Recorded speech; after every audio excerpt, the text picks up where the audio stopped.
On se trouve chez ADM Sport avec mon ami Junot, qui est le spécialiste des vêtements et accessoires. Aussi, Junot, merci de me recevoir. Ben, ça fait plaisir. Tu m'as fait tester plusieurs produits, des très bons produits, d'ailleurs, la grosse qualité, dont le casque Shoei. Oui, le Hornet 2, en fait, donc un casque très léger, justement pour faire du hors-piste ou du enduro, très intéressant. C'est un hybride, finalement, entre un casque de motocross et un casque de moto de route. C'est un casque vraiment très léger et Shoei se fait un devoir, vraiment, de faire un casque le plus léger possible parce que on va faire beaucoup de kilométrage avec ce casque-là. Parlons gants maintenant. Souvent quelque chose, j'ai l'impression qu'on néglige les fameux gants.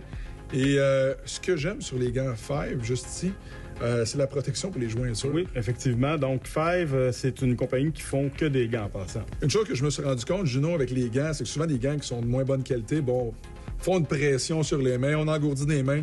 Avec Five, on n'a pas ça. Non. On n'a pas ça parce qu'ils utilisent du cuir de première qualité et il y a du gel aussi dans le gant, ce qui fait en sorte que avec la vibration de la moto, on n'a pas les mains engourdies. Donc là, l'expédition 51, ça part de où exactement? De Tadoussac ou? Oui, on va partir à Tadoussac. Donc la Côte-Nord, c'est Tadoussac en montant. Et on fait plein de petits villages sur le long de la côte.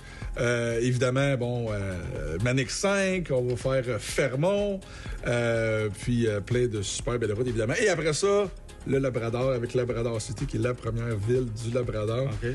Et un des enjeux, je crois que je vais avoir dans ce voyage-là, ça va être d'amener le moins de vêtements, de sacs possible pour faire l'expédition. Et là, avec TCX, les bottes qu'on a là, ça vient de régler un problème. Effectivement. Parce que fini les grosses bottes là, un peu rigides et tout ça, on a vraiment une botte de moto qui a pas l'air d'une botte de moto. En fait, c'est une botte urbaine. Au niveau de la malléole, donc la cheville, on va avoir une protection vraiment supérieure. On a une protection aussi au niveau de la semelle. Donc, la semelle est vraiment enduite d'un produit spécial qui empêche là, de déraper quand on est arrêté. Le dernier morceau de vêtements à parler qui est super important, évidemment, un bon manteau de moto. Oui. Avec le Olympia, la marque Olympia que tu m'as fourni, qui est vraiment incroyable. Oui. Plusieurs technicalités que j'ai appris à découvrir. Ben, le Dakar 3, c'est un manteau 3 en 1. Ouais. Donc, il y a un imperméable à l'intérieur. Il y a aussi une ventilation puis une couche de chaleur.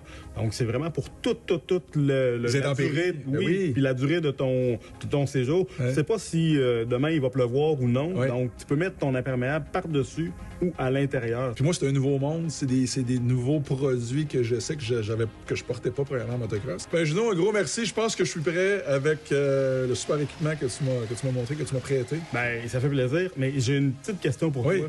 Tu pars avec quelle moto? J'ai la Husqvarna Norden 901, une moto aventure. Fait que je pense que j'ai la moto idéale, la Cadillac pour ce genre de trip-là. Effectivement. Puis je vais revenir après. Si je survis, là, si tout va bien, je reviens et je te raconte tout ça. J'espère. Super, merci.